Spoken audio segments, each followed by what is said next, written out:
ဈေးကွက်တွေမှာမယုံနိုင်စရာကောင်းတဲ့စွမ်းအားတစ်ခုရှိပါတယ်။သူတို့ရဲ့မျက်လုံးတွေကိုလုံးဝမလှုပ်ရှားနိုင်ပါဘူး။လူတွေနဲ့မတူပဲဈေးကွက်တွေရဲ့မျက်လုံးတွေကဥကောင်းခွန်ထဲမှာလုံးဝဖောက်ထွင်းမြင်နေရအောင်တက်ဆင်ထားတာဖြစ်လို့ဘယ်ညာဘယ်တော့မှမကြည့်နိုင်ပါဘူး။ဘေးဘက်ဒါမှမဟုတ်နောက်ဘက်ကတစုံတစ်ခုကိုကြည့်ဖို့ဆိုရင်ဈေးကွက်တွေမှာခေါင်းတစ်လုံးလုံးကိုလှည့်ကြည့်ဖို့ကလွယ်ပြီးတခြားရွေးချယ်စရာမရှိပါဘူး။ဒါပေမဲ့တဘာဝတရားကပိုပြီးတော့တောင်အံ့ဩစရာကောင်းပါသေးတယ်။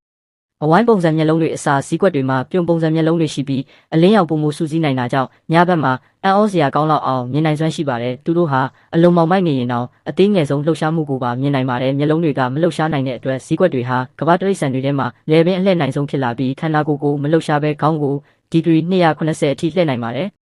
သူတို့ပြန်တန်းတဲ့အခါမှာလည်းအတန်လုံးဝမထွက်တော့ပါပဲသူတို့ရဲ့အထူးဒီဇိုင်းထုတ်ထားတဲ့အမွှေးတွေကလေတိုးတဲ့အတန်ကိုဖျောက်ဖျက်ပေးတဲ့အတွက်တိတ်ဆိတ်ငြိမ်သက်စွာပြန်တန်းပြီးသားကောင်တွေကိုအလစ်ဝင်ဖမ်းနိုင်ပါတယ်သူတို့ရဲ့အကြအာယုံကလည်းထူးခြားလုံးပါတယ်ဈေးကွက်အချို့မှာတော့အတန်သေးငယ်ဆုံးကိုတိကျစွာအမှတ်အသားပြုနိုင်ဖို့အတွက်နားတွေကိုမတူညီတဲ့အမြင့်နေရာတွေမှာတည်ရှိအောင်ဖန်တီးထားပါတယ်